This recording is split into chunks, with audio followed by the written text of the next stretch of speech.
Halo, selamat sore, mungkin sore, pagi, siang, sore, atau malam. Oke, balik lagi sama saya. Untuk kali ini kita akan membahas mengenai the statement of cash flow, atau gampangnya ngomongin tentang laporan arus kas. Apa sih itu laporan arus kas? Nah, simpelnya, ketika kita berbicara tentang arus kas, pastikan kita kenal dengan ada yang namanya arus kas masuk dan arus kas keluar. Nah, laporan arus kas ini adalah sebuah laporan yang berisikan mengenai seluruh laporan, seluruh arus kas masuk, kas apa saja yang masuk ke perusahaan, dan seluruh arus kas keluar yang dikeluarkan oleh perusahaan. Di mana arus kas masuk kita kumpulkan jadi satu dan arus kas keluar kita kumpulkan jadi satu untuk melihat kira-kira apakah pengeluaran yang kita keluarkan dan penerimaan yang kita dapat itu seimbang atau tidak. Jangan sampai kita ngeluarin misalnya 50 juta, ternyata penerimaan kita hanya 40 juta, ya nggak balance. Nah, laporan arus kas ini mau melihat kira-kira apakah kas masuk sama kas keluarnya balance atau tidak. Nah, kalau kita ngomongin tentang laporan arus kas akan dibagi menjadi 3. Arus kas dari kegiatan operasi, arus kas dari kegiatan investasi, dan arus kas dari kegiatan pendanaan. Di mana 3 hal ini memiliki perannya masing-masing. Kalau kita berbicara tentang dari arus kas kegiatan operasi, ini adalah arus kas atau semua kas masuk dan keluar dari kegiatan daily-nya, setiap harinya, operasionalnya seperti apa, tiap harinya seperti apa. Ini adalah yang menjadi basic dari semua kegiatan atau dari semua usaha, karena ketika sehari-hari arus kasnya itu seperti apa, kegiatan operasionalnya itu seperti apa. Nah, kalau kita berbicara tentang arus kas dari segi investasi, mungkin mereka menginvestasikan kemana perusahaannya. Oh, saya menginvestasikan ke perusahaan A, itu berarti arus kas keluar. Oh, dari perusahaan B ternyata memberikan hasil laba dari investasi yang saya berikan, itu arus kas masuk. Jadi dari kegiatan investasi yang dilakukan oleh perusahaan atau usaha. Yang ketiga, kalau kita berbicara tentang pendanaan adalah bagaimana kita, kaitannya apakah saya piutang atau hutang. Nah, itu juga akan menjadi arus kas yang akan kita bahas. Nah, di sini saya memberikan sedikit contoh mengenai kegiatan arus kas apa saja. Kalau kita berbicara dengan arus kas kegiatan operasi, yang seperti saya katakan adalah yang kegiatan sehari-hari, di mana arus kas masuk itu bisa berasal dari penerimaan penjualan. Jadi semua penjualan yang terjadi di usaha tersebut, baik penjualan secara bisa dikatakan penjualan dalam periode tertentu, itu masuknya ke arus kas pendapatan atau arus kas masuk. Sedangkan kalau kita berbicara tentang arus kas keluar, itu masuknya ke dalam pengeluaran pembayaran beban. Bisa gaji, listrik, habis itu ada yang namanya perlengkapan, peralatan, kantor. Itu masuk ke arus kas keluar. Jadi benar-benar arus kas kegiatan operasi ini adalah semua kegiatan operasional yang terjadi di perusahaan. Nah, kalau misalnya kita berbicara tentang arus kas dari kegiatan investasi yang seperti yang saya katakan tadi, misal kalian punya aset, terus aset kalian jual. Nah, ketika aset kalian jual, itu otomatis kalian mendapatkan dana. Dana dari penjualan aset itu masuk ke dalam penerimaan arus kas investasi. Kenapa?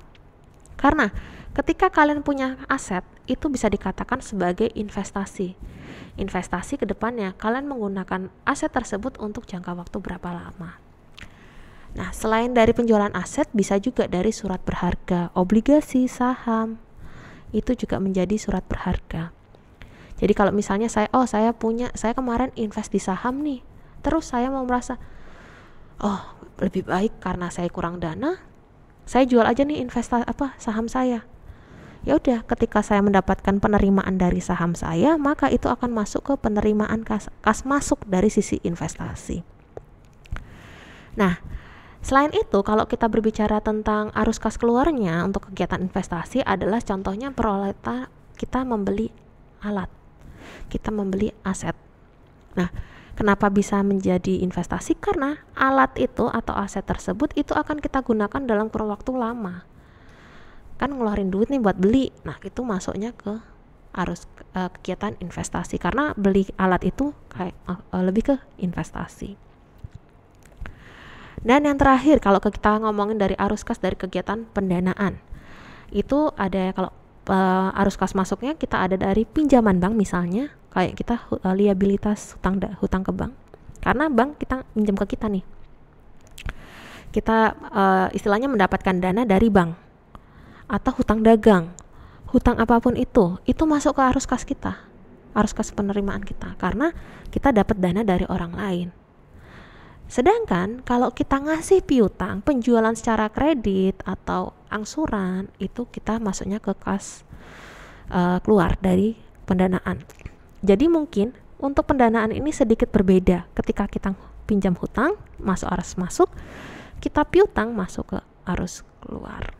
Tuh. Nah, di sini saya ada contoh dari sebuah laporan arus kas.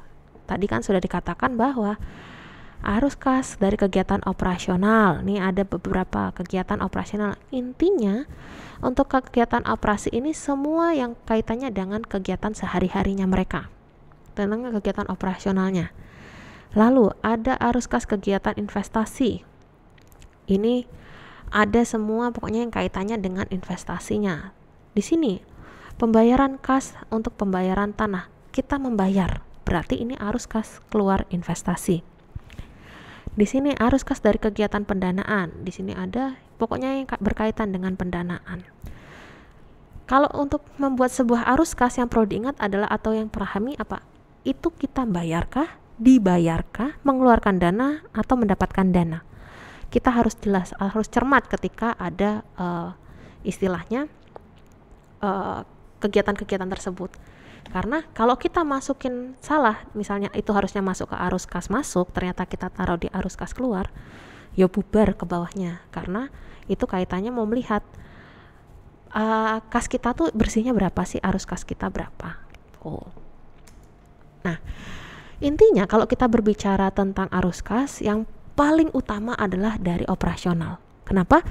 Kalau misalnya ternyata dari segi dalam perusahaannya aja itu bagus, kegiatan operasionalnya bagus, arus kasnya benar, otomatis itu akan menjadi hal yang positif, pertanda positif. Karena bisa dikatakan, oh dari segi operasionalnya saja sudah sehat nih, tinggal kita kaitkan dengan investasi dan pendanaan seperti apa. Nah, sampai di sini dulu mengenai arus kas. Untuk lebih lanjutnya mengenai final statement lainnya atau gimana cara membuat keputusannya akan ketemu di bab atau subbab berikutnya. Terima kasih. Wassalamualaikum warahmatullahi wabarakatuh.